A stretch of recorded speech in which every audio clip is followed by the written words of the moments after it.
Check, check. It is Tuesday, July 22nd, 6:30 p.m. At this time, I will be calling our July City Council meeting to order.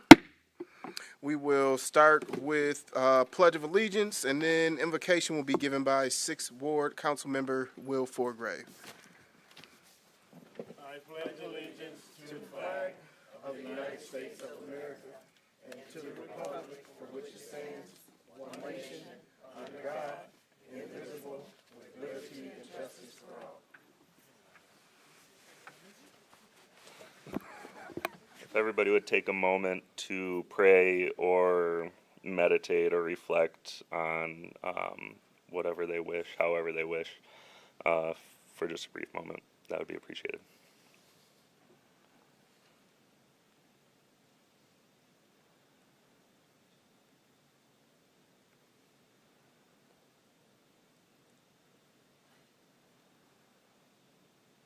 Thank you.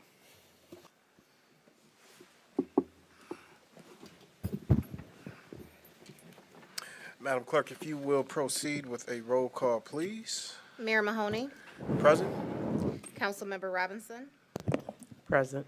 Vice Mayor Dancy, Present. Councilmember Gunn, Present. Councilmember Wood, Present. Councilmember Davis, Present. Councilmember Forgrave. Present. All present and accounted for. Next item on the agenda is adoption of the agenda.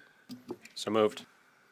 It's been moved and supported. I do have two small requests to add to the agenda. One, a change to move item under new business 9A. Requesting that to be moved up on the agenda to 5A, and then 5A would become 5B. So we can put that under presentations and proclamations. Yeah, I would, and I'd probably prefer to do them separately just to be safe. Okay, it's been moved and seconded. All in favor of the change, say aye. Aye.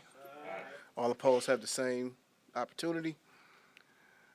Okay, second request is going to be to add to the agenda under new business, becoming item 9L, to make an appointment to David Hemmentry to the Board of Review.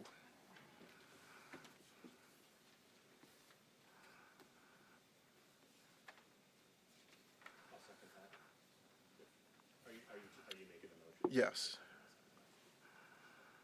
It's been moved and seconded. Yes, sir. Just a small change to that. If we're moving 5A or 9A to 5A, it'll be 9.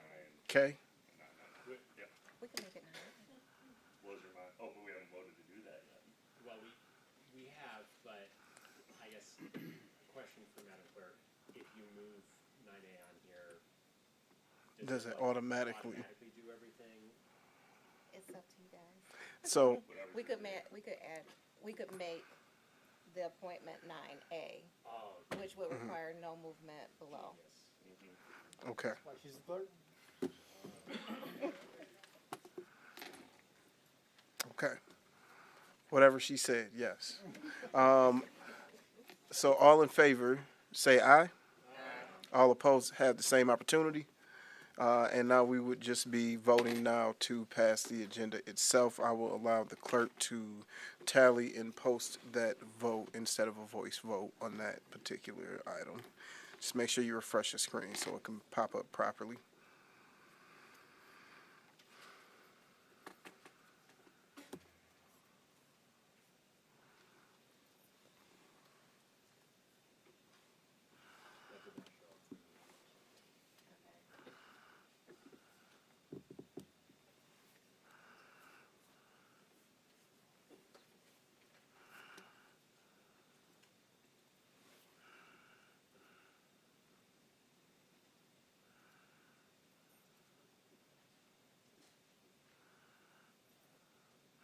Right. Agenda passes unanimously.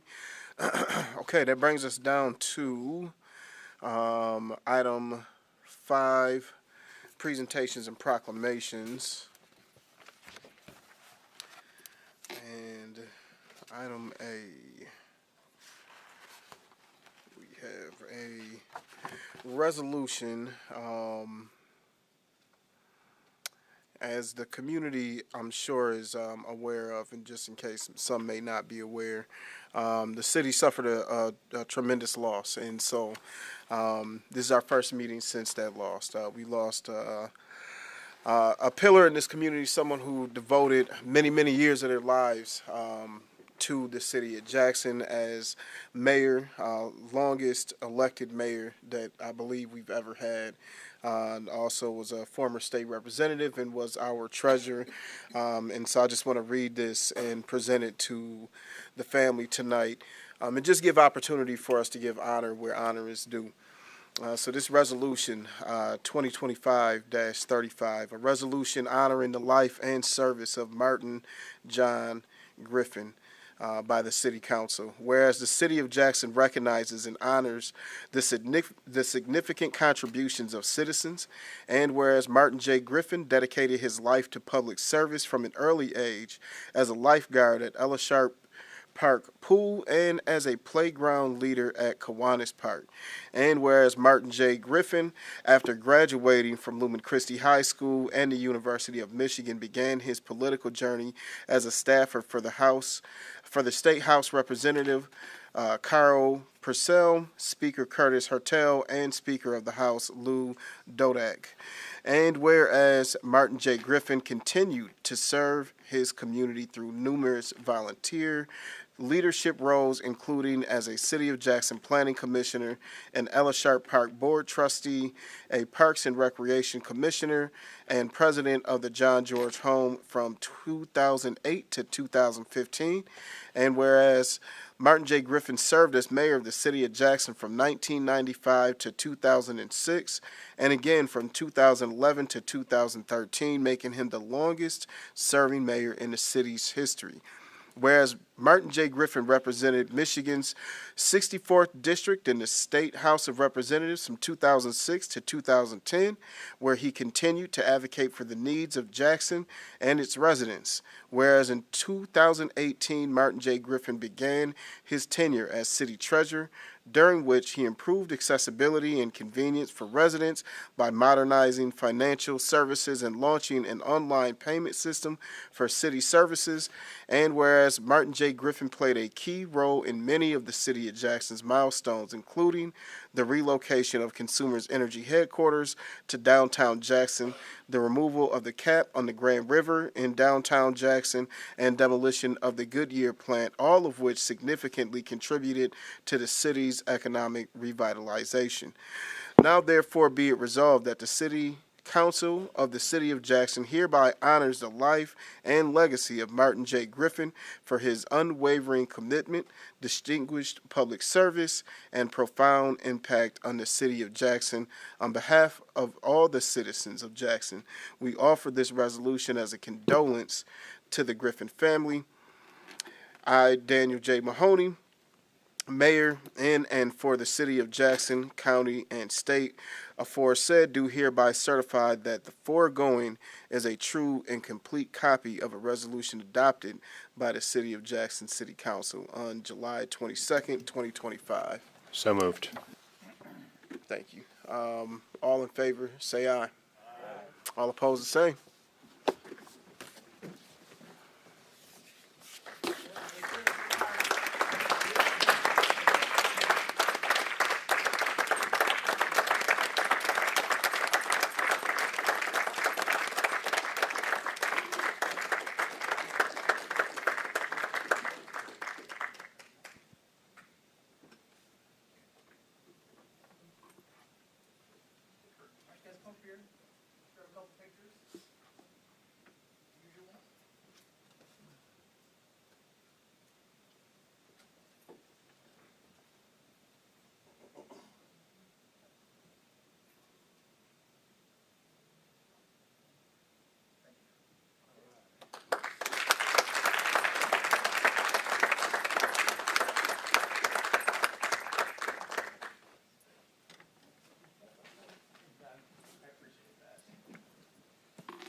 Goodness.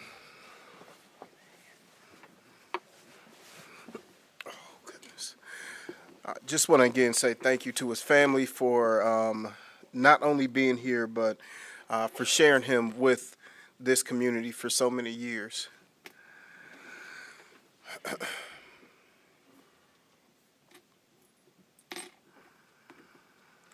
that brings us down to item 5B, presentation of the City of Jackson racial equity audit results. Come on down. You feel like, lights lower, lights on? Oh, yes, sir. Good evening, council. I think We are- that's lower would be helpful. We are here to present to you the results of the racial equity audit that was commissioned by the Racial Equity Commission and approved by City Council. We're here with us today is Mr. Tom Christoph from CNA, the company that does the audit. He's going to present the information to you, and when he's done, we'll speak up about the next steps when he's completed. Mr. Christoph. Thanks, sir. And I know that we have a presentation as well. So I can start off by saying good evening, council members. My name is Dr. Tom Christoph. I'm a senior research scientist at CNA. I am the project director for the team who's conducting the racial equity audit for the City of Jackson, supported by Dr. Nunak Pham as the project manager, Jeff Smith is our subject matter expert, and supported by analysts Brianna Hillman, Rachel Jones, Anna Ritchie, Stephanie Smith, and Adriana Volpe. I'd first like to say on behalf of the entire team, thank you for the opportunity to be here. The work that we completed in the first phase of our assessment included survey data collection, assessing the Jackson Police Department's policies, trainings, and operations, and engaging with community representatives. And through these efforts, we have gained a glimpse into the City of Jackson, helping to set the stage for our next steps. Throughout our report, we made a total of 29 findings, each with an associated recommendation tailored to the JPD. We interviewed, surveyed, and analyzed data from across JPD's entire staff, conducting a site visit in October of 2024 to tour the department and to speak to its members. We also conducted a survey of all city employees, reaching a survey response of 69%. Finally, we conducted 2 in-person listening sessions while we were on site in October and conducted an additional 10 interviews with community members from a variety of backgrounds. There's a number of key takeaways from our assessment that I'd like to highlight in my presentation tonight. The first of which are the several positive elements that JPD has in place, including policies, systems, and the department's approach to community engagement. I'll also tonight talk about our assessment of JPD demographic disparities with respect to race and gender. And I'll also talk about our engagement activities and how we heard from community members their desire to create a stronger relationship with the JPD, as well as with the city overall. We'll also talk about expanding our outreach during the Phase 2 portion of our assessment to gather more community feedback. Finally, we'll talk about some data gaps that exist, which restricted our ability to fully analyze potential disparities and their implications. I'll say tonight that the presentation here focuses primarily on the police department. However, as I said, we also did do an assessment of all city employees, and we did community outreach to hear about the public's perception of city services more broadly. Our report does provide some initial results of the survey, finding that city employees have overall high morale, overall high job satisfaction, are very supportive of the City of Jackson leadership and their own department or office's leadership, and are very and report a strong relationship with the community members that they serve. We will continue to do community engagement as part of phase 2 of our efforts, to continue to hear community sentiments in order to draw more reliable conclusions, and we look forward to expanding on these efforts for our next report. So we can go to the demographics and disparities, and here I'll talk about the analysis of the JPD workforce demographics compared with the City of Jackson demographics as a whole. In conducting our assessment, we found significant disparity between the demographics of JPD and City of Jackson demographics. For instance, Black community members represent 20.5% of the city's population, but 11.4% of the department. Similarly, females in JPD are underrepresented in comparison to census demographics. We also found that JPD has a relatively young workforce, which we note has implications for JPD training development. Within this section, though, we also include a finding that while inconsistent with city demographics, JPD's demographics are consistent with similarly sized law enforcement agencies nationwide, as well as throughout the state of Michigan. Although we don't find JPD to represent any type of outlier, we stress that they should not become complacent in their efforts to build a more representative police department. And I'll also talk about JPD's efforts with respect to this on the next slide. For context, I'll also note here that as a baseline for comparison, census demographics have their limitations. As we go on to the next slide with recruitment and hiring, I'll also talk about how JPD data constraints restricted our ability to do the fuller analysis, and how applicant data, if improved applicant data is collected, could give us a better baseline than census demographics. So as part of our assessment, we looked at JPD's policies, procedures, and operations with respect to recruitment and hiring. As it relates to policy, we found that JPD Policy 1000, which is the recruitment and selection policy, identified the department's commitment to equal opportunity for applicants, stated a standard of impartiality, and a commitment to equal, provided procedural guidance for the hiring process. Although we found areas where greater clarification might help the policy, we noted several elements in JPD's policy aligned with current standards. I also think that one of the things that needs to be recognized here is that we conducted our assessment at a time of transition with respect to JPD recruitment efforts. The recently established recruitment team has expanded JPD recruitment efforts, moving from an ad hoc approach, such as passively attending job fairs, to now taking a more formalized and active approach. As we noted in our report, the recruitment team efforts should be better defined and memorialized in JPD policy, including a dedicated budget and developing a strategic plan for identifying the groups or events that the recruitment team will target. This will provide more structure for the team's future operation. We can go to the application disparities tab. Thank you, sir. We also assessed the department's applicant data, finding that females represent only 16.7% of enforcement position applicants, and we made recommendations for using the recruitment team to engage in focused female recruitment efforts, such as the 30 by 30 initiative, which focuses on increasing female representation in law enforcement nationwide. However, while we were able to analyze applicant gender data, we were unable to analyze race data for applicants, as this data was missing in nearly 3/4 of the cases. We recommend the JPD establish standardized and consistent data collection processes to allow for insights into current and future trends in applications and hiring.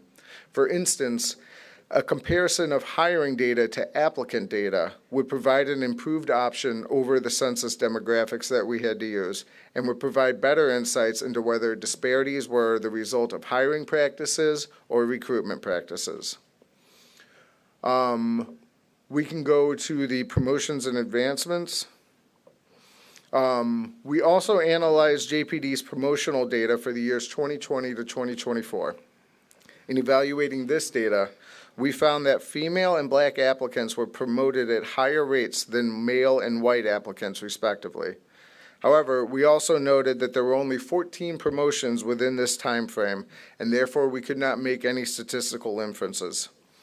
Within this section of the report, we also comment on the need for a specific policy related to the promotional processes, as well as provide a discussion on officers' perceptions that the promotional process does not adequately take performance evaluations into consideration. And we can go on to the areas for improvement.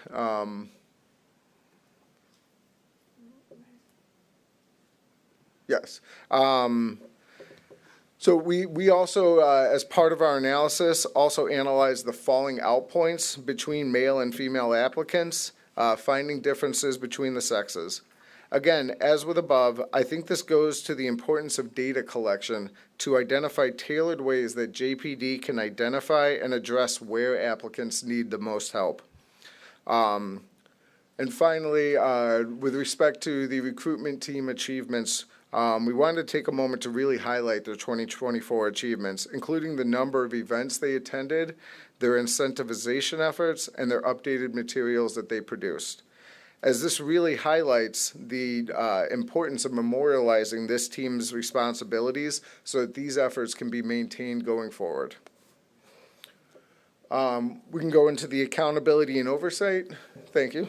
In assessing JPD's accountability systems, we found that JPD has several robust policies for creating a fair and equitable accountability system. However, we provide recommendations for two areas of improvement. First, in order to standardize investigations, we recommend that JPD place investigative responsibilities with one or two individuals with specialized training rather than with all supervisors. Second, we recommend a discipline guide that can standardize expected sanctions based on the identified degrees of misconduct. Our report also recognizes the efforts of the Community Police Oversight Commission, as well as their challenges in achieving meaningful impact. In response, we recommend a more focused approach to increasing transparency and collaboration with the Commission and the community. With respect to supervisory oversight, our team was quite impressed with the manner by which JPD conducts its performance evaluations, as well as JPD's incident debrief process, which also serves as a department-wide training tool. However, we noted a missed opportunity by JPD to conduct random reviews of officers' body-worn cameras to ensure that they're engaging with community members respectfully and fairly. We therefore make recommendations to implement such reviews. We can go to the community engagement slide now. Thank you, sir. We also assess the department's current community engagement initiatives. These include school resource officers, the group violence intervention program, JPD's mental health clinician response program, and the department's daily sheets documenting officers' engagement activities when not on a call or otherwise engaged. However, as I'll talk about in a little bit under areas of improvement, some of these initiatives need to be better memorialized in policy so that they can be used to assess the department's engagement activities. We can go to training and development now. So in reviewing JPD's training, we found that in addition to state requirements, the JPD provides several department-initiated training programs focused on equity. However, while officers that we spoke with had a positive reception to these trainings, they expressed a desire for training that was better tailored to Jackson's specific historical and cultural context.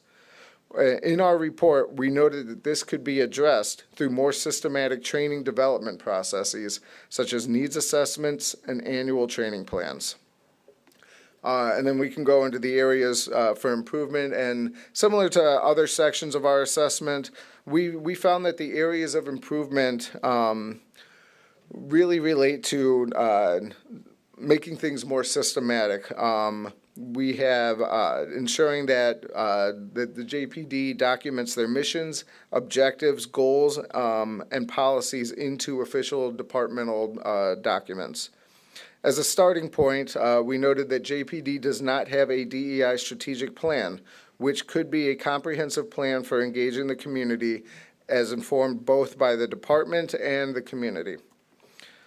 Similarly, JPD's community engagement initiatives are also not memorialized in policy. We had talked about the daily activities that officers do. This is not documented in policy, and the department does not sufficiently evaluate the officers' engagement efforts based on these sheets. In our report, we provide findings for these recommendations, including a recommendation regarding the importance of a universal policy review period involving community members. We can go over to the administrative data. We did analyze JPD administrative data as it relates to arrests and traffic stops. We can go to the next, yep. Our analysis did find disparity for non-whites and males with respect to arrests and traffic stops in comparison to City of Jackson demographics, although we do note in our report that better baseline data was unavailable, and this limited our ability to fully interpret the data. Our recommendation was therefore for the JPD to enhance their data collection processes to allow for a more accurate data analysis. We can go into the community feedback section. Thank you. So as discussed prior, we did conduct 2 listening sessions while we were on site and 10 interviews with community representatives to gather the views of Jackson community members. We note here that our findings with respect to the views of the police are preliminary, and they don't reflect the totality of community engagement and outreach efforts that CNA will take as part of Phase 2. And as part of that, we will continue to hold listening sessions and interviews to gather feedback. But from the listening sessions that we did do and the interviews that we did, we heard several community members express feelings of tension and distrust between JPD and the Jackson community. However, we also did hear that community members desired more positive engagement with the police department. We recommended then that JPD use the recommendations in our report as a vehicle for achieving such proactive engagement. This may also help JPD overcome another theme that we found in that community distrust of JPD also stems from a broader distrust of law enforcement overall. Therefore, proactive engagement in the reforms recommended in our report may help JPD differentiate themselves from the broader concept of the police. And with that, I believe we'll go into the implementation plan, and I will pass it back over to Mr. Willis for his recommendations related to our report. But before I do that, I again wanted to say thank you very much for the opportunity to be here tonight, and I look forward to answering any questions that anyone might have after. Thank you.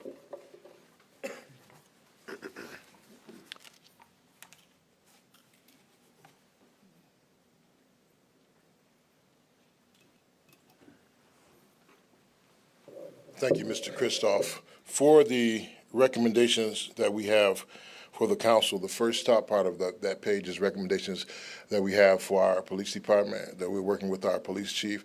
We already have Chief Simpson involved in a number of activities where we meet and we discuss the things that's happening in the community. We would like to set some guidelines and some timelines for those things, and we're working toward those phases right now. But our next steps for City Council are the things that we want to emphasize. That is that you review and approve the recommendations. One of the things that the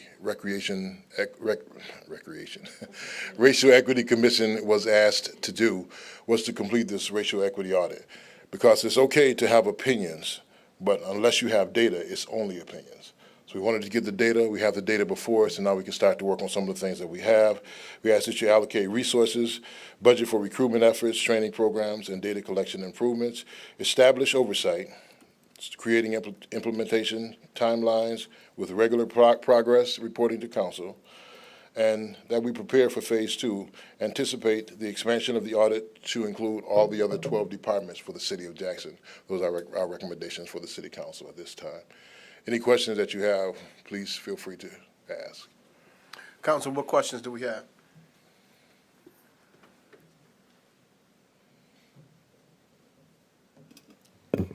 So I have a couple of questions about the focus groups. How many people were in attendance, do you know, in those focus groups?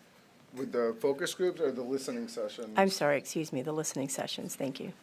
I believe we had 8 to 10, 8. Very, very small, Something- very small Small- numbers on a the small first group. turnout. In fact, Which is- the first group, I believe, was about 8, and we may have gotten to about 20 on the second group, but it was very small portions, which is one of the reasons that we've scheduled more listening sessions. And that was also one of the reasons why then we did the individual interviews, because we knew that we couldn't say that we had a Sure. representative, group of people, and so we started expanding outwards, but that's why, if you look in our report, that it's clarified as preliminary, because we recognize that additional outreach is necessary before any firm findings. Which is, my second question, were your outreach strategies for getting people engaged? How did you publicize that you were doing listening sessions or interviews with the community? We use several different mediums to publicize. We obviously put it in our local newspaper and our news stations and radio. We put it on Facebook. We did some actual hard copies, but we just didn't receive the type of receptance that we would want it to have for those meetings. That's one of the things that was very important to the auditors as well as to the Racial Equity Commission. We wanted a better result. We want a better result for attendance. We don't have a consistent medium in Jackson of reaching underserved communities, and those are some of the things that this really kind of pointed out to us as well. Did you offer people with language barriers the opportunity to participate? Did you offer services to allow them to participate? I Like can't Spanish recall speaking if we had anything interpreters for or language barriers, did we? translators? I don't think we had anything specifically focused on language barriers. Okay. We'll definitely take a note of that. I don't think we had anything specific for those.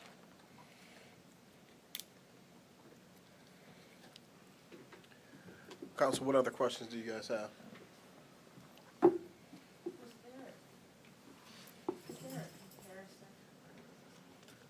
Is there a comparison, sorry, of events that the recruitment team has attended versus how many candidates we've gained out of that so far? Or is that something that's been looked at yet? So, I think you Sorry, said for too. JPD. Chief Simpson. Sorry. Her question. I was staring at you, but I didn't say anything. I hear that. Well, can you repeat your question, ma'am, again? Has there been like a comparison of the number of recruitment events that you guys have done or been to versus how many candidates have come out from being at those events? Right, in the first 4 months that I've been there, we've expanded the CERT team, we call it now, Community Engagement Recruiting Team, and expanded some of the activities as well as some of the, events that they go to. As of yet, I know we just hired one. It didn't directly come from the recruit team, but it came from a recruiting effort by one of the members of the organization who did bring a female into the organization when we had an opening. But right now, it's kind of early to say, what those events have brought thus far. Okay, cool, thank you. I can add to that we meet regularly with our Juneteenth judicial think tank. That includes our city's chief of police, our Jackson Sheriff's Office, the Michigan State Police, Blackman Township. Did I leave anybody out of that, Chris? And everyone is having the same kind of difficulties in recruiting, and it's even more challenging recruiting diverse applicants. But it's a regular discussion that we have and that we are working collectively together to address.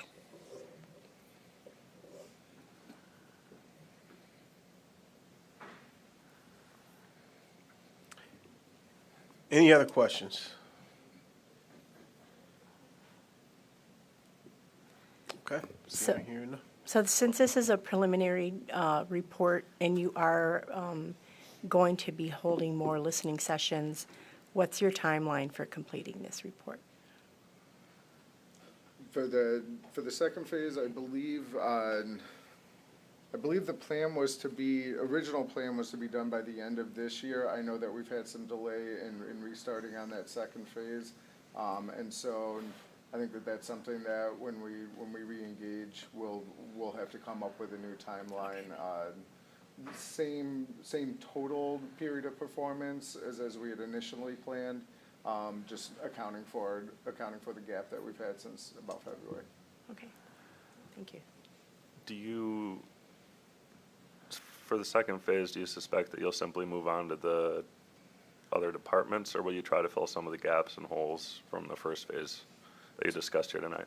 So I would say the first, the biggest gap that we'll need to fill will be the community engagement and outreach and being able to connect with more Jackson community members. Some of it, if you saw in the discussion of the survey results, those were extremely limited. We can do so much more with the survey data that we had, and again, to have nearly 70% response rate, it gives us a lot of data. It gives us a lot of conclusions that we can draw. So that'll also be something that'll be coming in that second phase, is just expanding out the range of data that we collected. And that 70% was for all city departments. Yes. So if I have any other questions about what the data reflects, who do I reach out to? You can reach out to me. Okay. I'm trying to think of I'll see if I have a business Yeah. card, but I've I can got, send everybody yeah. an email. Okay, thank you. Yes, ma'am.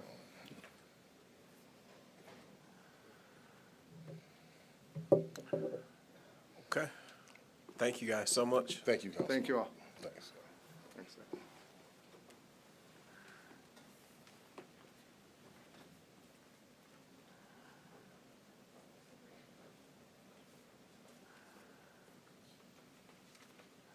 All right. That takes care of item number 5, brings us down to item 6, public hearings. We have none. Brings us down to item number 7, citizens' comment portion of the meeting. And we will start as we always do. I will start by reading the rules for speaking before the city council. Number 1, each speaker will state their name and address prior to addressing council. Number 2, each speaker is limited to up to 3 minutes during the citizen comment portion of the meeting. Council members will not debate or answer questions at this time. Number 3, each speaker should be polite and courteous to the council and members of the public in attendance. While any speaker is free to express his or her opinion on any subject, no speaker may direct personal attacks at any member of the staff or council unrelated to the manner in which they perform their duties, use obscene language while addressing the city council, or engage in disruptive or disorderly behavior during a council meeting. Number 4, should any speaker cause a breach of the peace through their conduct, the mayor may declare the speaker out of order. Number 5, if a speaker is declared out of order by the mayor and refuses to cease and desist from disruptive and disorderly conduct, the mayor may order the person removed from the meeting. Number 6, each speaker may speak once under public comment and may not yield their time to others. Del Esme? Esme. Dale, come on down. So, hi everybody. My name is Del Esme. I live at 505 North Blackstone Street. The reason I'm here today is an issue that's not on the agenda, and it's actually a county issue. It's to do with the Michener building that is on Michener Planing, that is on the end of Mechanic Street towards Goodwill. So as I was driving around tonight, there was smoke coming from that building. The fire department was already there. The reason I bring it up tonight, I know that's a county issue, and Mr. Mayor, we've discussed your advocacy on this, and that issue is specifically county, but I didn't know where else to go but here, because there was a city council meeting tonight. So my concerns about this building being there's smoke coming out of it. It looks like the fire department was on it and I didn't see any flames. But that building, over 10 years, the EPA, it's a Superfund site.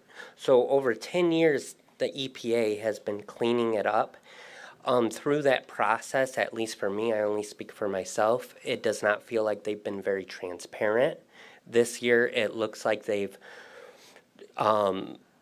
published or put out into the public more times that they are cleaning up, doing samplings and stuff like that. But when we've asked them, when are you going to get this building taken care of and cleaned up, they won't give us a clear timeline. They don't have one. And so it's been, I think 2015 is when it was declared a Superfund site. So I guess I'm here just to bring awareness to it, because I was cussing up a storm, to be honest, on my way down here. And I know this isn't a city issue, but it's in the city. So I don't know where that leaves us, but I feel like we all need to do something about it. I don't know if it's go to the city or to the county commissioners or what it is, but this is it has PFAS, so those are like forever chemicals. There's not a good way to remediate those. We've brought up several times with the EPA, one of the concerns is environmental impact and then community impact, because they're talking about how they're going to clean up this building, but they haven't talked about how the building has already affected the community already, and to me that's a big concern. And then when I'm driving past tonight and there's smoke coming from this building, I feel a little irate about that, because to me it's an environmental emergency. And that's it. Thank you. I appreciate your time.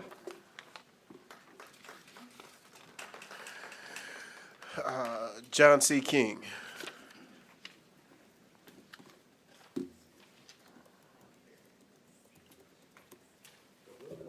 Thank you, Mr. Mayor. John King, 203 3rd Street here in the city. First, I'll say my condolence to Marty Griffin's mayor. One thing that's unfortunate since Marty Griffin that was good back in his time, there weren't all the national politics. It was more about, streets, should this building be redone and everything like that. Speaking of the politics, during the Juneteenth festival, you're wearing the hat. It was kind of the shape of the continent of Africa and a fist. It was a combination with African or Pan-African colors. And part of the problem with that is it's supposed to celebrate slaves in Galveston that finally were freed or got word. They didn't have phones that they could receive text with at the time. And it's like, it's actually Africa where slaves were enslaved and, eventually they were. So for the African promoting, Africa part was kind of, rather ignorant. You've clearly put Juneteenth above the 4th of July as far as a more important holiday.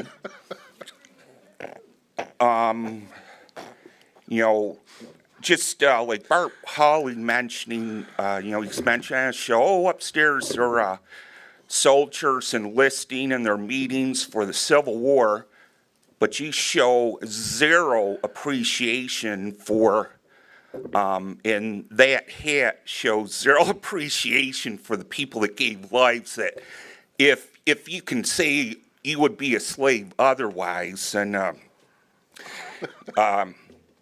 so, there's all these problems, John Willis with Jackson, Jim Crow on steroids hoax, and, there's just so much. And then there's the shootings. Lansing had 4 this past weekend. Jackson had some.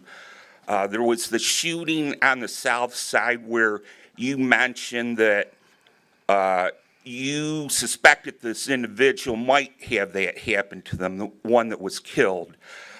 And it's so, I see these rest in power black, fist, and it's like, as a Christian, it's rest in peace.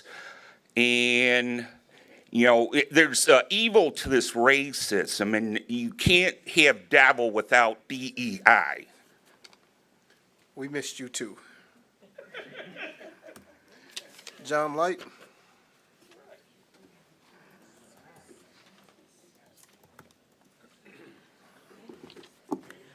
John Light, I live on Bunker Hill Road out in Pleasant Lake, Michigan.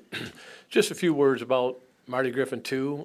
Some of you know, some of you may not know. I was a fireman in this town for over 30 years, and that was virtually all of Marty's years on mayor, being the mayor right there. And I will say one thing, obviously the mayor and council and the firefighters union, but it has quite a bit. And Marty was one of the most fiscally responsible individuals that has sat in that chair for as long as I've been here, and that's over 50 years. So if there's anything to learn from his legacy right there is, you've often heard me say this up here many times, I wish you guys would spend our money like you did yours. So if Marty could have a banner or something saying that, that's what he'd be saying. So, you know, rest in peace, Marty. But I was also at the last meeting that you had right there, and that's when the water rates went up. So I found it kind of ironic that Consumers Power was here, and they put on a representation that how they were going to help you out and save you some money. So we know how that situation, however you feel about that, but you know, with the water rate and the Kinder Morgan plant and them drilling their own wells and everything, I really don't know if Consumers was the kind of community partner that the city of Jackson wants to team up with, because that's been quite an expensive deal. And then lastly, I missed the quarterly newsletter. So I don't know if it's behind, or I believe it should have been, I got the spring of 2025 right here, but we haven't seen that usually is out by this time. So I don't know if it's a new policy or what's going on with that, but I know, Mr. Mayor, I know that you write a column in that, so maybe if you could address that at the end of the meeting, would help us all out. Thank you.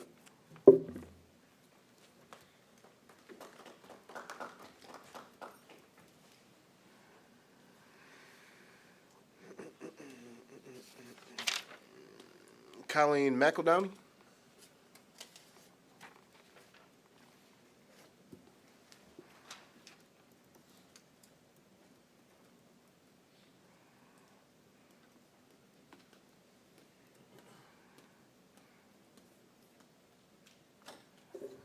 Good evening, City Council. My name is Colleen McEldowney. I live at 436 Adams. I'm here, and it's on the agenda about getting the Lansing Ave Alley closed. I have lived in my home since 1977. My in-laws have lived in there before me. About 20 years ago, we tried to get this alley closed. We came down here. I came to the meeting. It was going to be closed until one of the city councils or some brought up about one of the people, their driveway, they might not be able to use it with them splitting the alley in half. So I went and talked to the owners of that property behind me and told them the truth about it. And she decided she didn't want to sign it, so it wasn't closing. Since then, the house was on fire. The guy that bought it has just bought it for the idea of he's got a garden there, some fruit trees and stuff like that. But the problem that I have seen with this alley through many of years is the tagging of the garages, throwing rocks over our 6-foot privacy fence at our dogs. We have seen drug deals go down in the alley. We have had people parking, and God knows what was going on in their vehicle at the time. We have somebody that has a bike and also a pickup truck that thinks it's a speedway and has almost hit my grandkids twice with the way they go so fast. We've had people jumping our fence for coming through that alley. They dump their trash through the alley. And we've even had them torment my grandkids in the backyard. So for that purpose, That's why I got the petition going to have my neighbor sign petition to have it close. I want to thank you guys for listening to what I have to say. Thank you.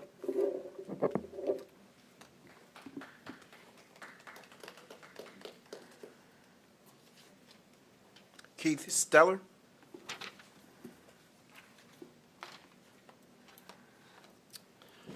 My name is Keith Steller. I live at 3342 Clinton Way. My home and farm are in Blackman Township. I come to the council this evening to make you aware that your DDA and subsequently the Grand River Farmers Market is being grossly mismanaged. After reviewing last year's 24-25 budget, I see that the DDA is in the red by $23,150. Now, I do not claim to be well-versed in finances. However, simple mathematics can show that there's a huge discrepancy in what's being reported and the facts. Here are some facts. With proper management of the space and vendors, the Grand River Farmers Market Pavilion has space for 50 vendors, leaving both handicap ramps accessible, with each vendor being charged $400 for the season each day they operate. That comes to $40,000 in potential revenue on just the standard Friday and Saturday, as there is not rent owed on the pavilion. However, the added day this year on Tuesday, it was the intent to operate in the parking lot of the hospital, and that has now been moved to the pavilion, as well as an indoor market. That stands to be nearly $60,000 in potential revenue that's being mismanaged, not obtained, or even, dare I say, embezzled. The market is not at capacity, nor been at capacity all year. However, management is purposefully excluding vendors from participation in the market based on personal feelings and the lack of checks, balances, and standard protocols, such as a vetting process, oversight, a grievance process, and an executive committee making decisions. None of these exist under the current management's 3-year reign. Suppression of facts and cherry-picking only the positive information to broadcast have kept you all in the dark. The true conditions at the Grand Rivers Farm Market. The management is preventing patrons from having a choice of products, censoring social media, as well as stifling potential revenue needed by the city, all whilst claiming the market is at capacity. If exclusions could be substantiated with any environmental impact, scientific, or financial data to justify exclusions, I would not be here today. Thank you.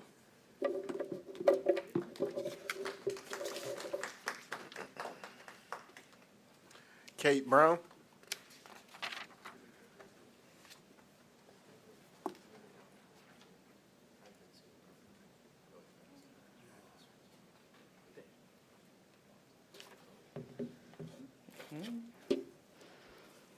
Hello, my name is Kate Brown. I'm a taxpayer and community member here in Jackson out of 1620 East Michigan Avenue.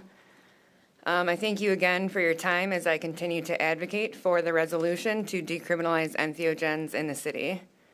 For anyone unfamiliar, the word entheogen comes from the Greek entheos, meaning the God within. Entheogens are natural substances that have been used for thousands of years in sacred and healing practices to help people connect with themselves, their communities, and the natural world. Tonight, I brought an example. This is a Trichocereus cultivar. It's more commonly known as a San Pedro cactus. Like peyote, it contains mescaline, one of the naturally occurring substances in that resolution.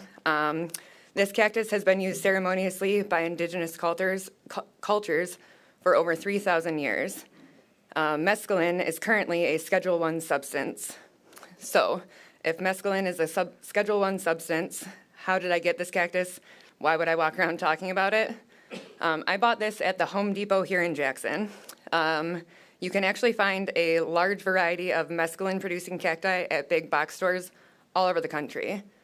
This is another contradiction that highlights the problem. Large corporations can profit by selling these plants and these other substances as ornamental, while individuals risk criminalization for cultivating or using them as medicine. It's not justice, it's inconsistency, and it's driven by profit and not a need for public safety. You, as the City Council, have the power to deprioritize the enforcement and remove the threat of a criminal penalty for people using these plants responsibly and in alignment with cultural traditions and personal healing. I would like you all to take a step forward in supporting an access, education, and compassion rather than criminalization for these substances. Thank you.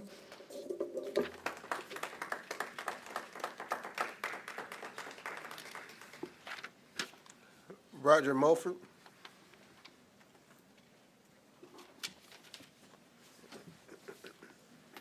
Good evening, and thank you for this opportunity to speak. My name is Roger Mulford, and I reside at 5696 Shady Oak Lane in Jackson.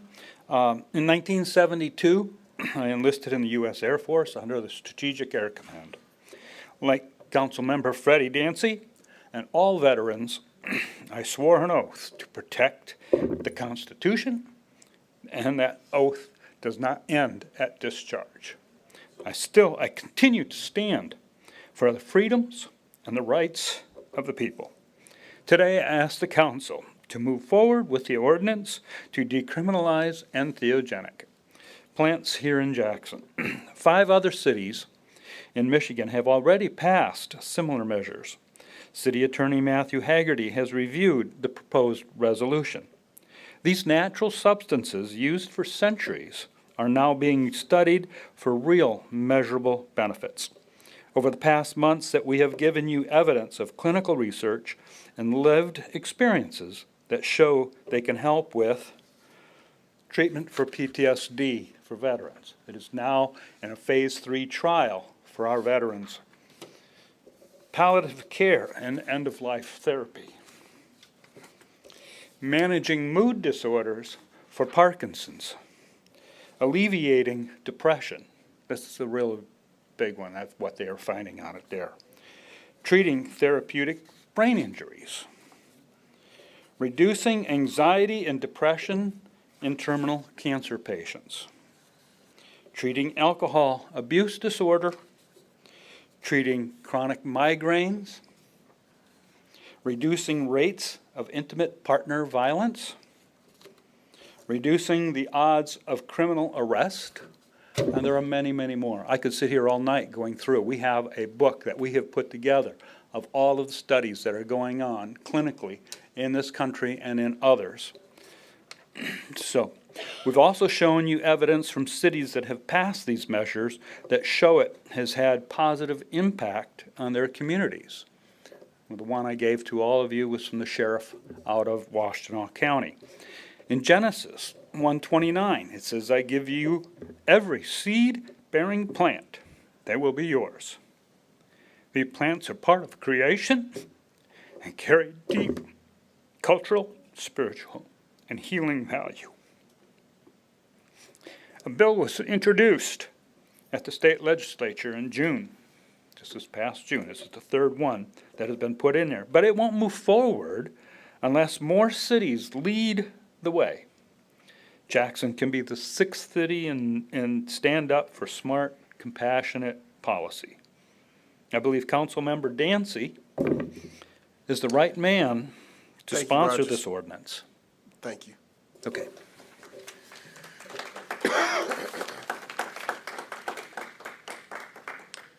Caleb Blanke.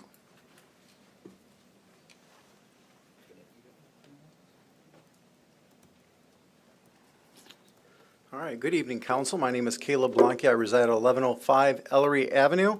I just want to call attention specifically to Ward 3 residents that we do have an election coming up in, I think, 2 weeks. So keep that in mind, and I'm here to, I guess, stump for that tonight a little bit. Just so you know, my background is I've been 20 years in manufacturing, and I currently have been teaching the past school year at Jackson area schools here in the Jackson County, looking to be a school teacher in the public school system this upcoming school year. I come before you tonight just to make my platform simple, and that is Ward 3 residents, I want to speak on your behalf. How will I do this? Well, first of all, I want to be accessible. My number is 517-392-8648. Please call me, please text me. If you want, you can email me, Caleb, C-A-L-E-B, the number 4, Jackson@outlook.com. The second way I want to be accessible to you is by initiating in fulfilling work orders. What I mean by that is simply, you got a pothole in front of your driveway, please give me a call. I will go to the City Hall here, go to the 12th floor, 11th floor, fill it out, and I will make sure that at least it is on the record and let you know that I'm working on your behalf. Finally, I just want to be a guy that listens to you. I've already met many of you in the many hours that I've campaigned already. I just want to let you know that I'm listening. You know I'm listening because I found out some historical fact. There is a link that possibly the Dalton brothers were here in Ward 3. Now, if some of you don't know who are the Dalton brothers, you have to be history buffs a little bit. But they ran around with Jesse James and Frank James after the Civil War, robbing trains and robbing banks. I have talked to the lady. We're trying to get Fox 47 over there. And I just think it's something neat. You know, we got to find these treasures and gems in Jackson. So as your next city council member, I would like to let you know that, yes, I do listen. Another thing that I found, a historical thing that I thought was kind of unique, was that neighbors that said that they had an actual document of Andrew Jackson that had the right-of-way in their property, that if they ever wanted to build a railroad through there, they could. So eminent domain, I guess, is still possible here in Jackson. I'm not sure about that. Finally, just to wrap it up, some people have asked me about safer neighborhoods. I don't have an answer. Mayor doesn't have an answer. City council doesn't have an answer. But I will say this, make your own bed. What do I mean by that? It means take care of your property, take care of your neighbors, and eventually it starts to spread, right? You get to know your neighbors know their neighbors. And you know what? It just might surprise you that maybe we can start getting safer neighborhoods. Don't shut yourself in. Open yourself up. And thank you for your time.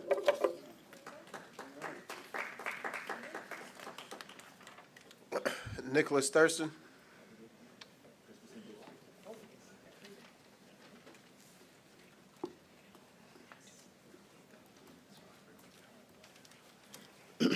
Good evening. My name is Nicholas Thurston. I live in Jackson, Michigan, 410 Van Buren Street, Ward 5.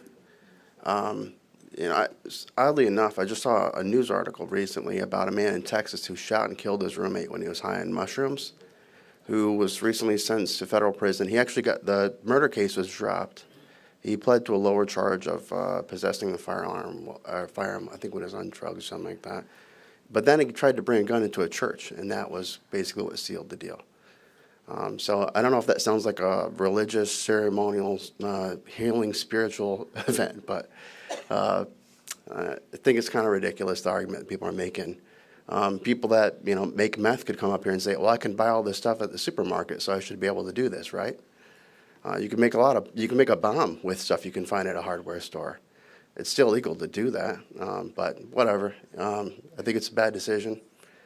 As far as the equity audit or whatever, the criteria they're using and their perspective and assessment of City Jackson is illegal. It is an unconstitutional policy and practice that essentially, no matter where they go, they just say there's not enough black people. And that's not really a solution. That's a pseudoscience. You look at cities like Minneapolis, where George Floyd died. They already had all this stuff way back in drug overdose in police custody. And they already had all this stuff. They had community oversight boards. They had DEI policies and practices, affirmative action. They had black government leadership, black police chief. They changed a number of their policies to conform to what political activists had said. They had community feedback sessions or whatever. They had social workers, mental health partnerships and contractors, people like the CNA team that come and do their fake assessments and drain our government budgets with expensive contracts that basically lead to nowhere. And the result of that was an international race riot over how bad their police department was perceived in the media. And they were just doing their job. They were following the policies that were outlined by the black leadership of the Minneapolis Police Department. And people clearly did not like that very much. But still, one of the biggest problems with DEI, and again, it is an illegitimate pseudoscience, is it makes excuses for black criminals like George Floyd, who was in and out of jail his entire life. He was a drug-addicted prostitute. He was using fake money and bullying a kid that was a store clerk at probably one of his first jobs. And, that's not a good lifestyle. It's not a good role model for people to look up to. And now millions of kids in America think that this is some hero to celebrate. He was a terrible person. There's nothing good about it. And for the record, you know, NAACP does not make crime go down anywhere in the United States. Thank you, sir. Have a good day. Miss Kathy Moore.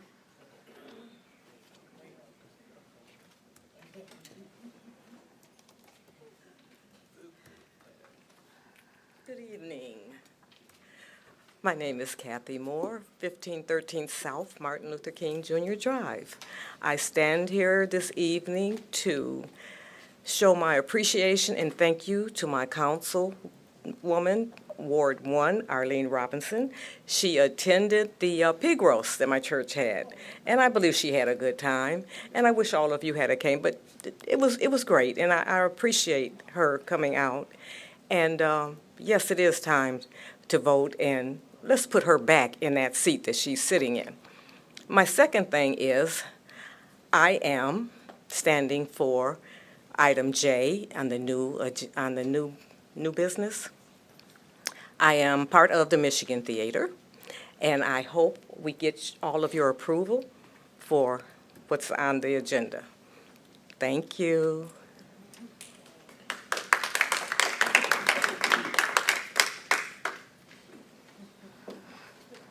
All right. That concludes our citizen comment portion of the meeting and brings us down to our consent calendar. Can I interrupt? Uh-oh.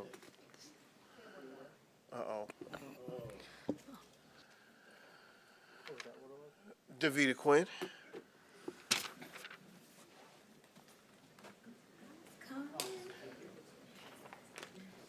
Come on up, Madam President of the NAACP. Well, thank you. Good evening, everyone. Maybe everyone did not know that I am the new elected president of the NAACP. And I invite each and every one of you out on the third Thursday of the month at the Martin Luther King Center, 6 p.m. We won't hold you long, about an hour. Come out and see what we're doing. Come and join us. For those who may not know what we're doing and what it stands for, the way that you find out what's going on is to join us. Come to a meeting. Read about it. Use AI. AI tell you all about it. Because a lot of people do use AI. I tell you, we have a lot going on in our community. And I wanted you all to know that Summerfest is coming up this weekend. So I hope you all are coming out to enjoy some of the festivities on Friday, Saturday, and Sunday. I'll be looking for you all to come out and get you something good to eat, drink, just to come out and enjoy the community. We are coming together on the south side of Jackson, and it's going to be a great opportunity for family and fun. A lot of federal policies have been put into place, and I know you probably have seen them and heard them. But you know, those federal policies that's getting put into place is going to greatly affect our community.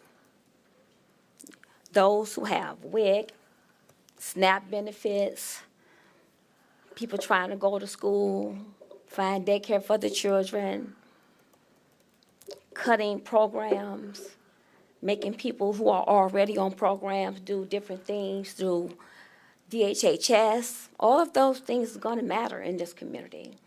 So as you in your different wards have your different meetings, I hope you're talking about how you're willing and ready to help your residents when they may call and may need some help. Because that day is coming. Things is going to change. And the population that we serve here in Jackson, I see it every day, every day. So I'm asking for you all to just know that it's down the pipeline and help is going to be needed. When I call and say, hey, I need something going on over here, believe me, I know. I'm still boots on the ground. Me and my old girl here is still boots on the ground. So we'll see you at the Exchange Park. Sickle cell Sickle Cell Walkathon is coming to Jackson for the first time, September the 6th. Put it on your calendar, September the 6th, 8 a.m. We're going to be on a Martin Luther King Trail starting at the Martin Luther King Center. And you can walk, you can ride your bike, push your buggy, push your baby. Come on out. You can find more information by talking with me. And I thank you all. Have a good evening.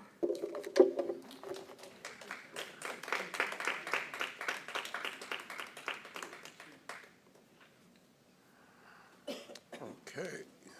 Councilmember Davis, did you have a request? Do you need a break? Is that what you about to ask? Yes, please. Okay. All right. Just a short recess. I don't mind that. Everybody okay with that? Can we get a motion? Is that a motion? 10 Yes. minutes? Yes. 5 minutes. Let's go 10 minutes. Y'all don't ever make it back in 5 minutes, okay? Let's go 10 minutes. All in favor say aye. All opposed the same. We'll be back in 10 minutes.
At this time, we would entertain a motion to return from recess. So moved. Support. It's been moved and supported. All in favor, say aye. All opposed, the same. And we are back from our break. We are now at item number 8, our consent calendar. I'll be looking for a motion and support for our consent calendar. So moved. Second. Moved and supported. Any discussion? Mr. Mayor, Yes, sir. can we remove item 8B? I'd like to make a motion to remove item 8B for separate consideration. Okay, removing item 8B. I'll second that motion. No motion needed. Oh. No motion needed. We just separated and then we'll just take the vote on the rest and come back to that. Can we also pull out C? Item C? Yes, please. Absolutely. Anything else, council? Seeing or hearing none, we will now have the clerk tally and display the vote on the consent calendar with the exception of item B and C.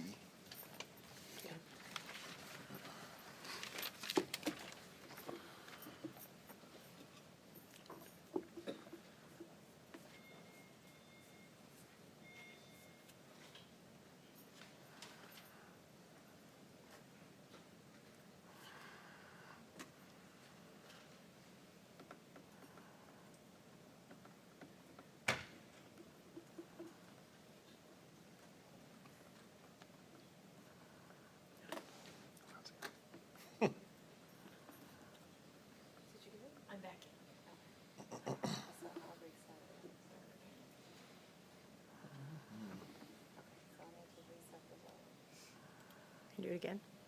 Okay. Thank you.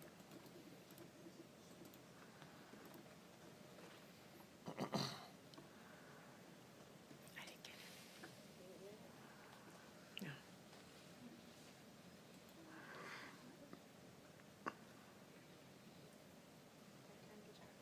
There we go. Thank you.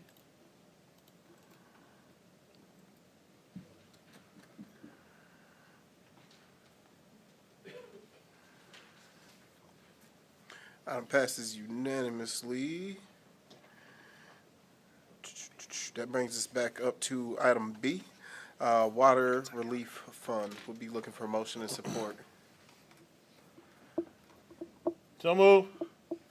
Support. It's moved and supported. And Will, did you want to start with discussion on there? Yeah, so admittedly, I haven't done any due diligence on this, so Mr. Manager, if this is somehow off base or not possible, I apologize. But I'd like to move that instead of removing the option of donating to the Parks and Rec Department and then adding the option of the Water Relief Fund, that we simply add the option of the Water Relief Fund and have both options available to donate to.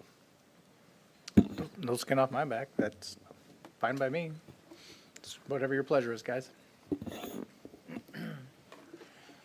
Was that a motion? Not yet. Did that make sense? Absolutely. Okay, that's a motion, yeah.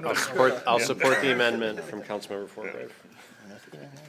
Everybody on same page with what the,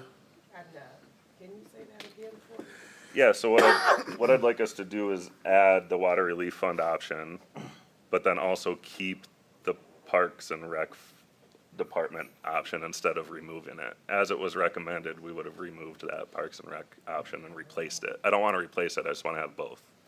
Yeah. okay. Seeing and hearing no other discussion on the item, clerk will tally and display the vote.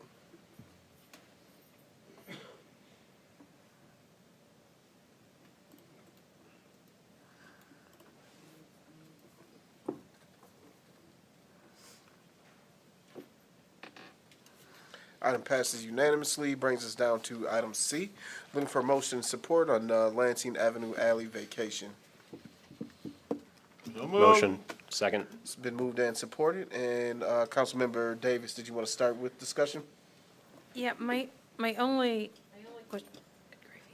question is, and I don't know if this is the right time to ask this or not, but a lot of these issues seem to not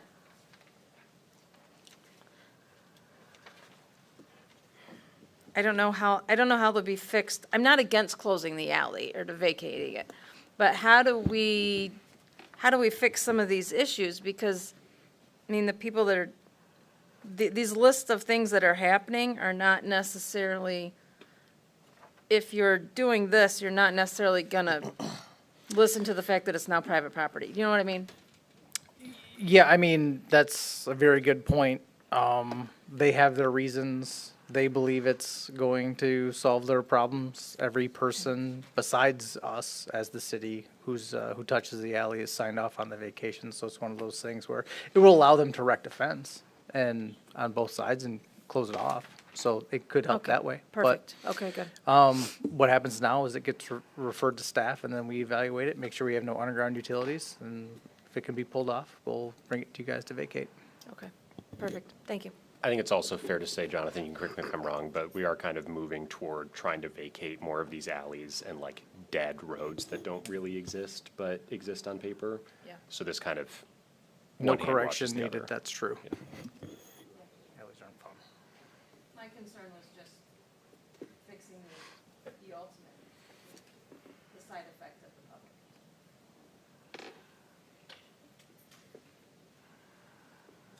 Okay, any other comments from council? No. Seeing or hearing none, the clerk will tally and display the vote.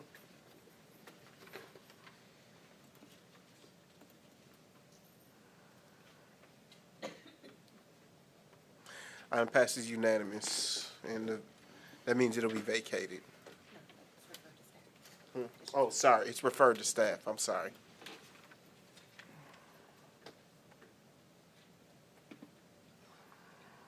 Okay, that takes care of our consent calendar, brings us down to new business, starting with item A, looking for a motion and support to appoint David Hammondtree to the Board of Review. So move. It's been moved and supported. Any discussion? Seeing or hearing none, the clerk will tally and display the vote.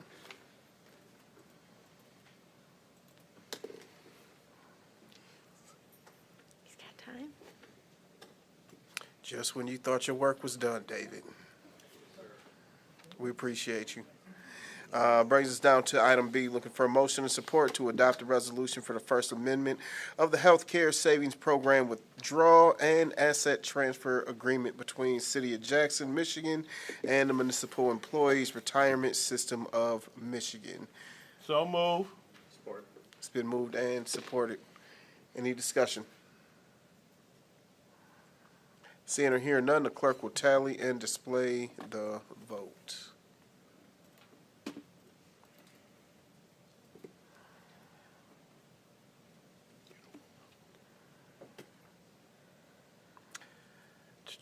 Item passes unanimously. Brings us down to item C, looking for a motion and support to approve the award of the contract for the MLK Equality Trail extension on Mechanic Street from Detroit Street to Trail Street to Merlot Construction Company Incorporated of Milford, Michigan, at a cost of $298,052, and authorize the mayor and the city clerk to execute the appropriate documents. So move.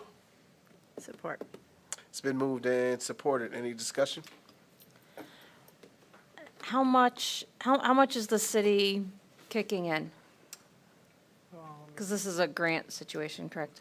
Yeah, Troy, do you remember? Yeah, we got a grant for 200,000, so we have to pitch in the 98,000. Well, I am totally all for trails and everything. It's difficult to vote to pitch in $98,000 when we've got so many roads issues and roads that need to be repaired. It's, We got an answer for that too. I'm sure you do. Well, I'd love to hear I it. guess I would remind you that you guys have previously approved an agreement to accept these grants and to spend the match. So at this point, this is just kind of a completion of a several-step process where we council approved the application, council approved the agreement, and this is just kind of like finalizing in that and making it dollar specific instead of based on estimates. I guess maybe I've reconsidered some of those things in trying to be fiscally responsible and doing things that make the most sense. That's just my question. Council, any other comments? No. Okay, seeing or hearing none, the clerk will tally and display the vote.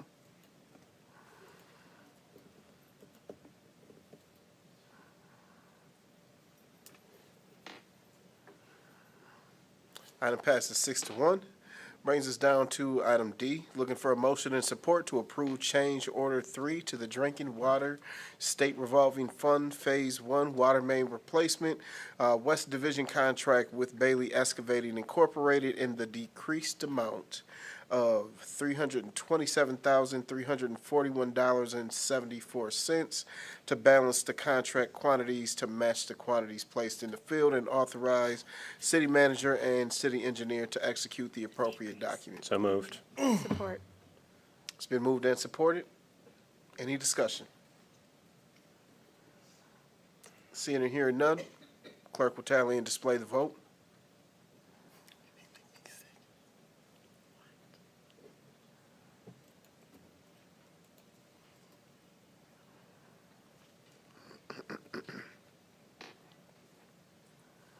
Item passes unanimously. Brings us down to item E, looking for a motion and support for the change order 3 to the Drinking Water State Revolving Fund. This is in the decreased amount of $498,149.56. So moved. Second. It's been moved and supported. Any discussion? Seeing or hearing none, clerk will tally and display the vote.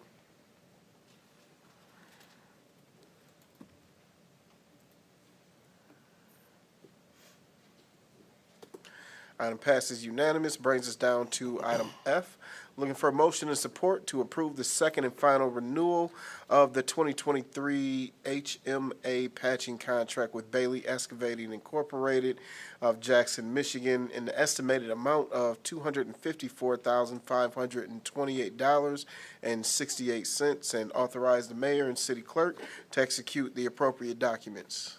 So move. Support. It's been moved and supported. Any discussion? Seeing or hearing none, clerk will tally and display the vote.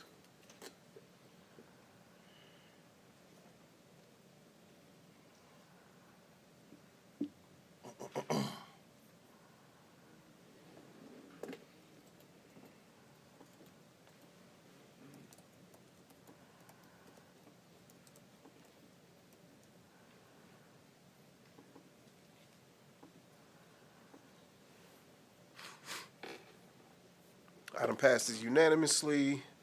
That brings us down to item G, looking for a motion and support to award the bid for as-needed tree trimming, tree removals, and stump grinding to Johnny's Tree Service Incorporated for $217,330 in fiscal year 25-26 and $217,330 in fiscal year 26-27, resulting in a 2-year contract.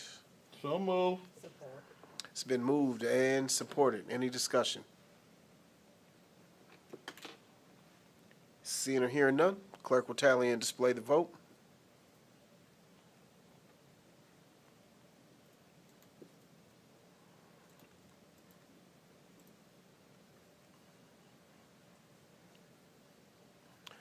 Item passes unanimously. Brings us down to item H, personnel policy update. Looking for a motion and support for the approval of personnel policy update effective 6/1/2025. So moved. Second. It's been moved and supported. Any discussion?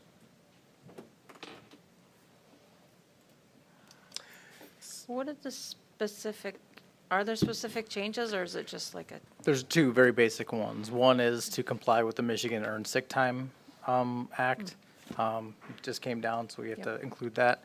And then we're putting a provision in to our rules of conduct, requiring employees to report serious legal issues that could put the city at risk. So if you hear of something out there that could put us at risk, you need to let someone know about it so we can mitigate the risks. Perfect, thank you. You're welcome.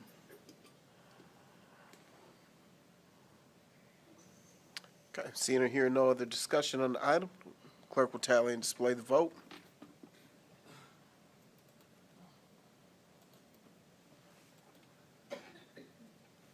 Item passes unanimously. Brings us down to item I.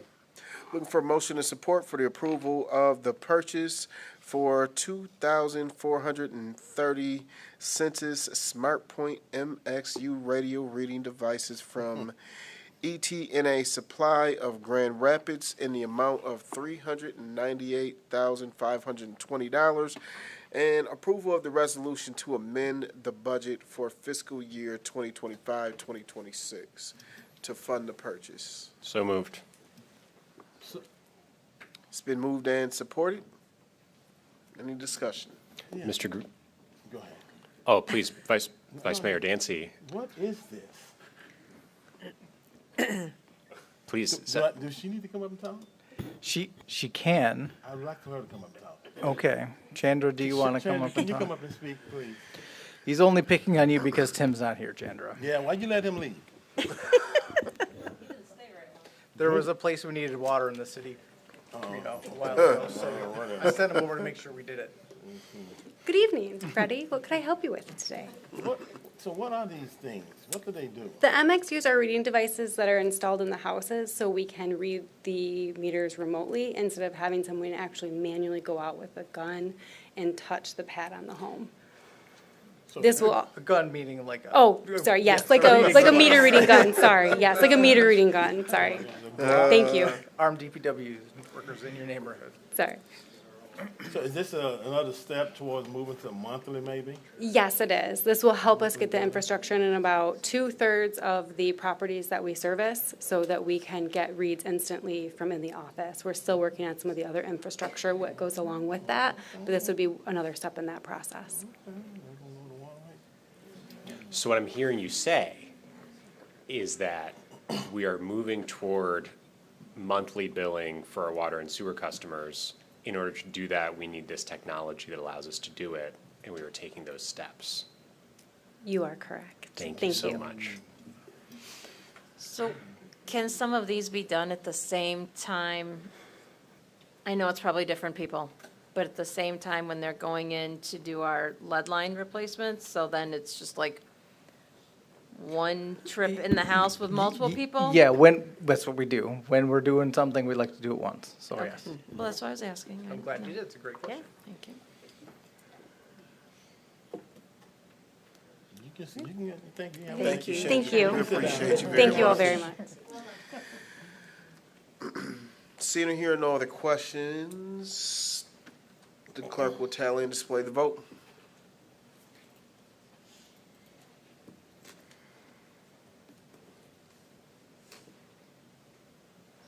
Item passes unanimously. That brings us down to item J. Looking for a motion and support to approve the sale of 110 West Michigan Ave to the Michigan Theater of Jackson for a price of $160,000, and authorize the city manager and city attorney to sign all sale documents associated with the property transfer and to make minor modifications. So moved. It's been moved and supported. Any discussion? Now, this is one of the lots. It's the lot directly behind the Michigan Theater. Yeah, so this is what we would call parking lot 14. And when we closed, looking at Troy, so like, if he remembered, but Beth remembered for me. When we redid Michigan Avenue back in the day, we made the decision to close off the Michigan Avenue entrance from this lot. At the time, the goal was to get rid of like the alleyways that came into Michigan Avenue. The result was that it effectively eliminated this parking lot from one that contributed for downtown visitors. This parking lot is generally not 100%, but generally used by county employees, the theater, and Wald's Health Foods. And so, in discussions with the three of those entities, it made sense to sell it to one of them, and the Michigan Theater appears to be the best partner, who's going to be best equipped to work with all parties involved and make sure people can park there for all of the needs.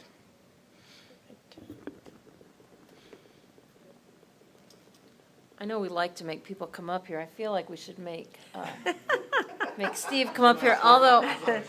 Mr. Tucker, Yeah, come although on down. frankly, I don't really have any questions With for him. no guitar, I don't know. I what just the point feel, is. I mean, he's sat this whole time. I'm just curious if it'll still be public parking or if it's intended to be private parking. That's the main question that I have. Probably going to be a combination of all of those things, and it's also going to open us up to do events in that area.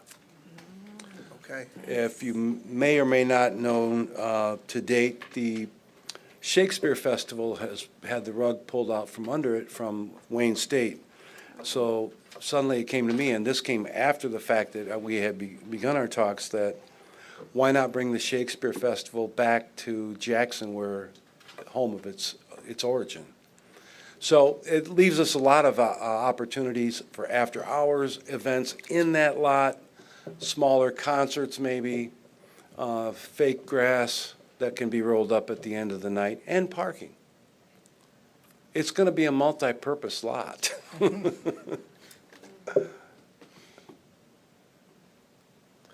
Christy, what you got for him? You called him down. Yeah, you got me up here. It's about her final exam when she was a senior, I think.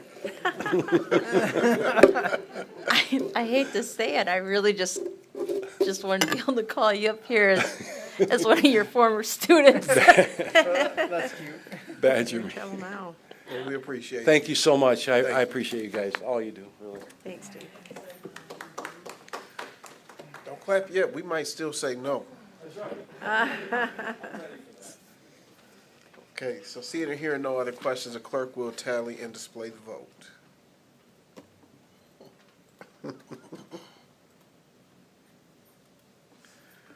Okay, now y'all can clap. It's 7-0.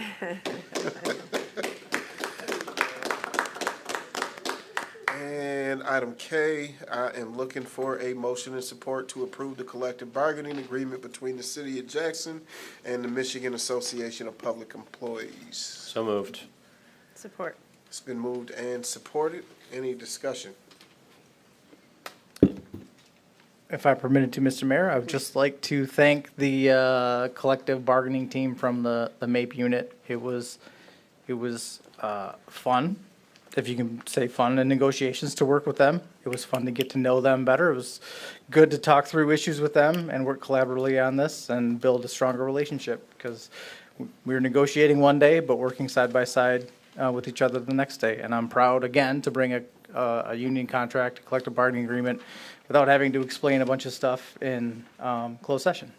I give a lot of credit to MAPE for approving this so fast, and that's why you see it on this agenda as quickly as it is. All right. Council, anything else from you guys? Okay, I would just echo that and also say thank you to you, Mr. City Manager, for your work on getting this all situated and negotiated. And with that, the clerk will tally and display the vote.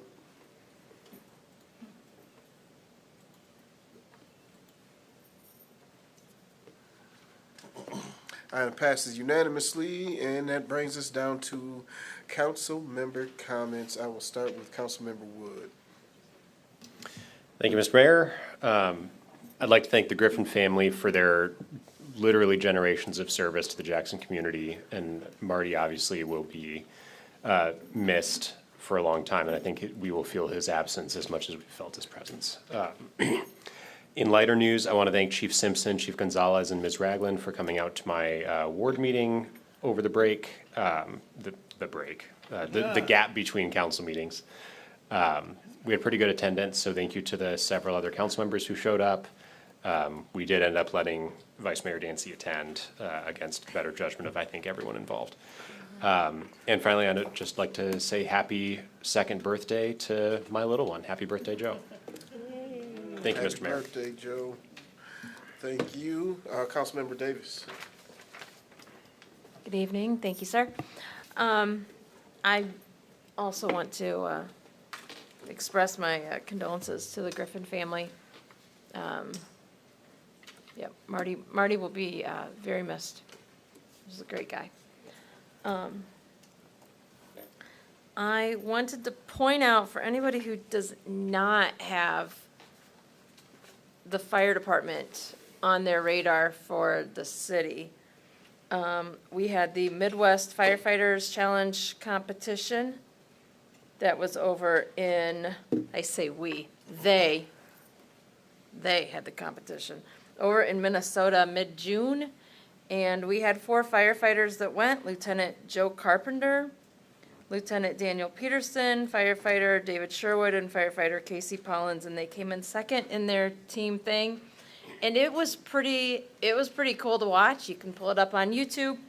But it was pretty neat. I've been talking with Chief Gonzalez. We're hoping maybe to get the competition here in Jackson at some point. Who knows, but that would be fun. The first responders camp is going on. Chief Gonzalez invited me down today. There are about 13 of them there. I think they've been at JPD and JFD a couple days this week. It's about 13 ladies having a good time. They were using the hose, climbing the tower today when I was there, so that was really awesome to see. The Hot Air Jubilee was this past weekend. It was amazing. I don't know if anybody else has paid attention to the Women's Nationals Championship, but they are here every year, like Monday through Saturday of it. You'll probably notice if you see the balloons, but they're a lot of fun to watch. The pilots are all super nice. It's just a great time. I told a lot of people this is my favorite week to live in Jackson is Hot Air Balloon Jubilee Week.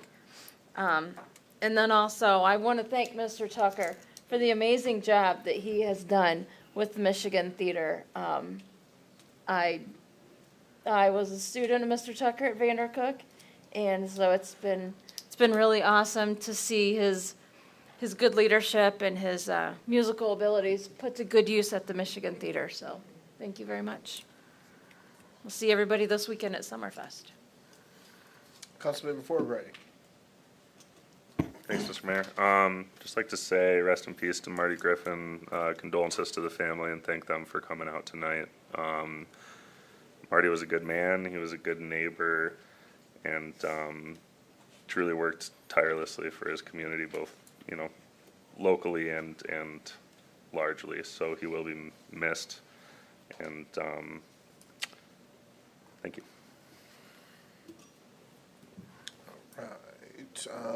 Councilmember Robinson. Thank you, Mr. Mayor.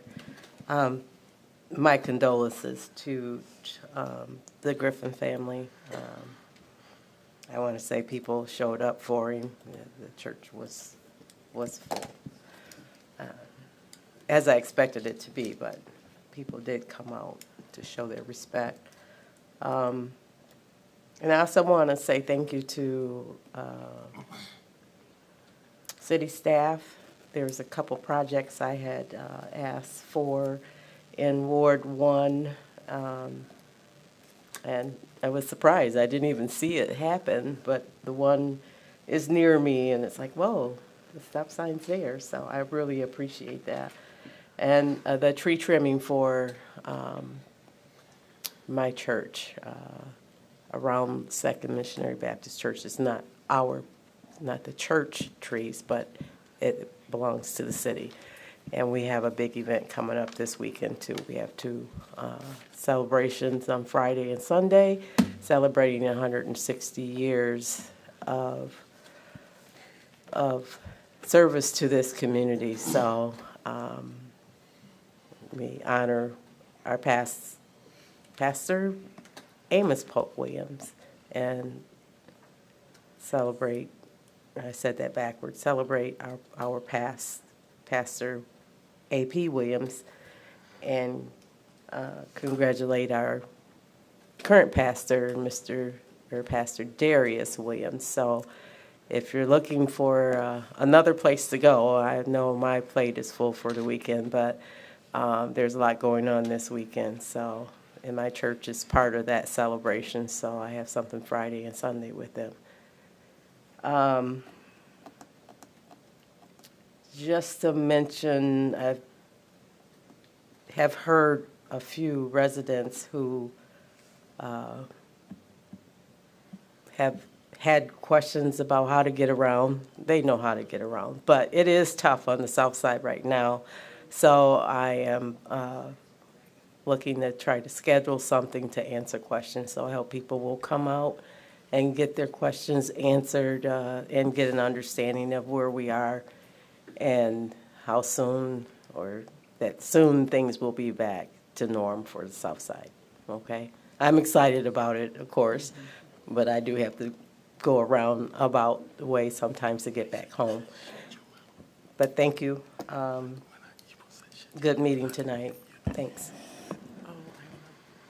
Councilmember Gunn. Thank you, Mr. Mayor.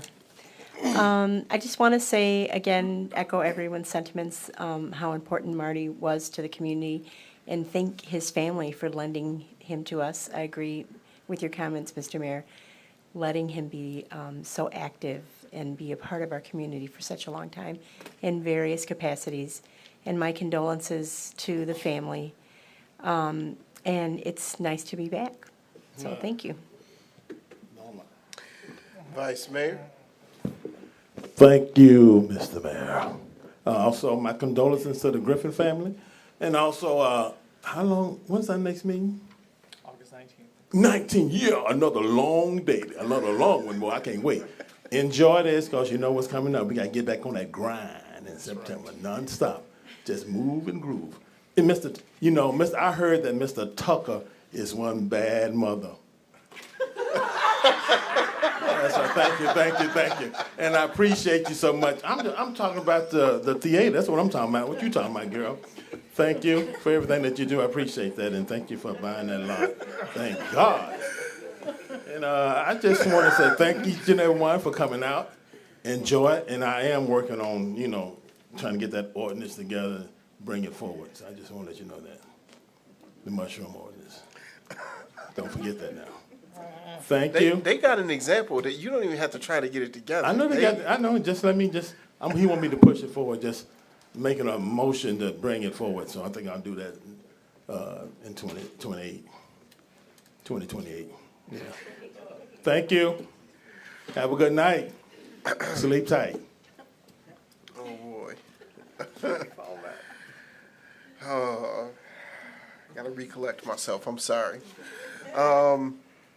Yeah, I just echoing everybody else. Condolences to the Griffin family. It seemed like Jackson is just taking some hits right now.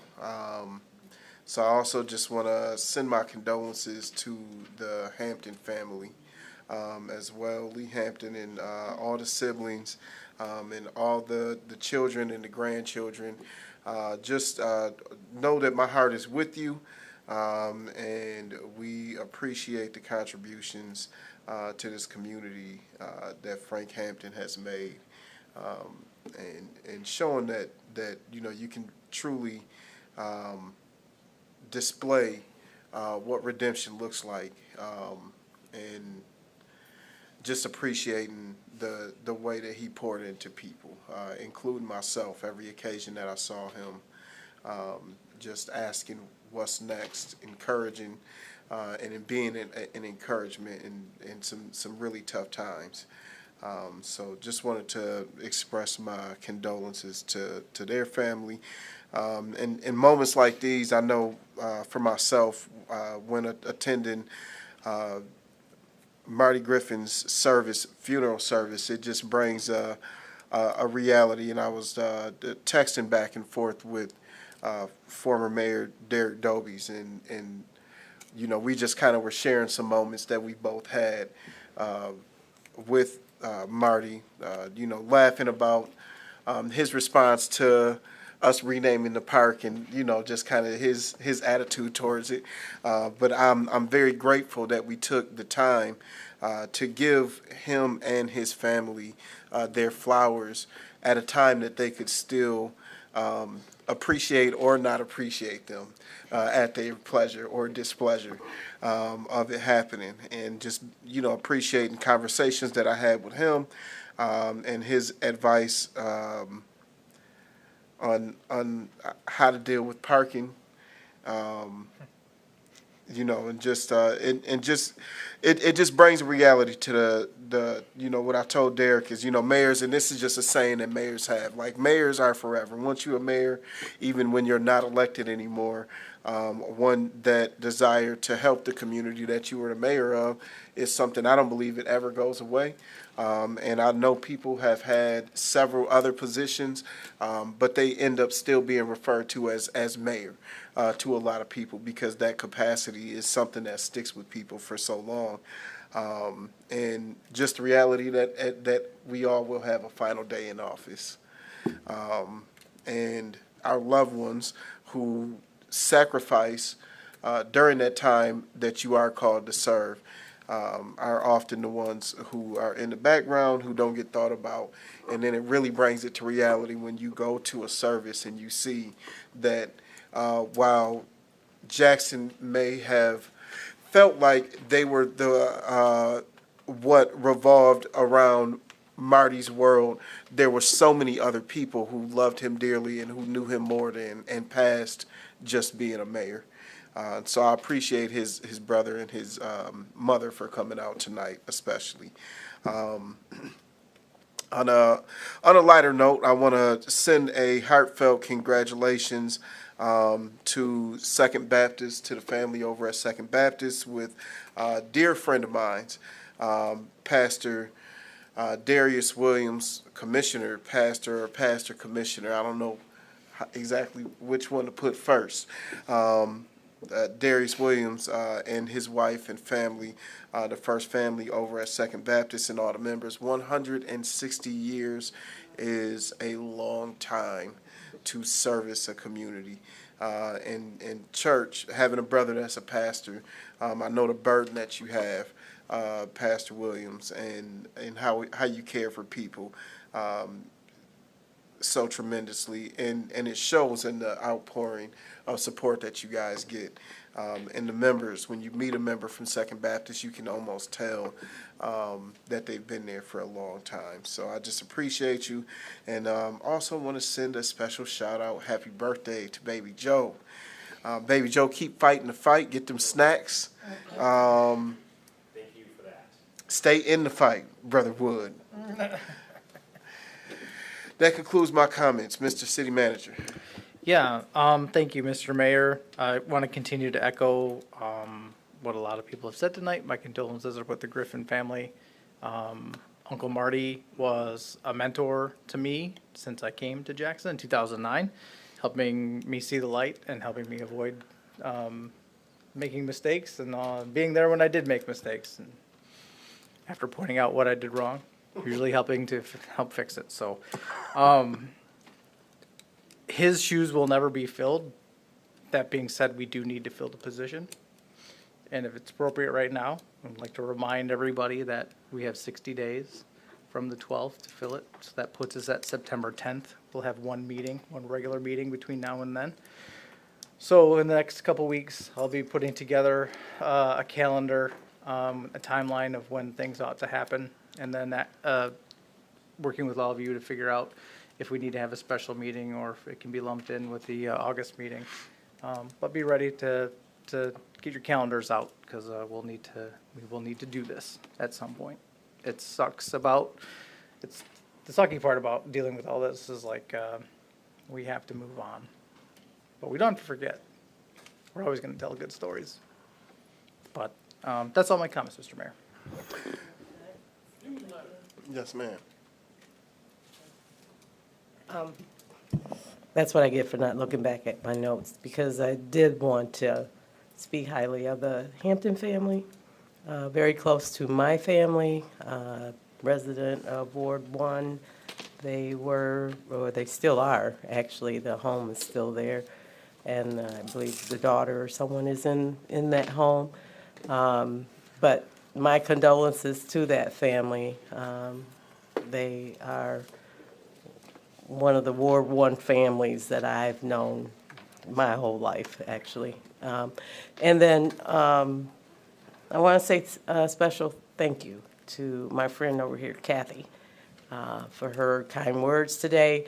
But I also want to mention that I did go to her cookout, her church cookout, and the lady across from me was very talkative. And then we realized that she knew one of the past ministers here in the city of Jackson and gave me some stories. So she had a little history in her.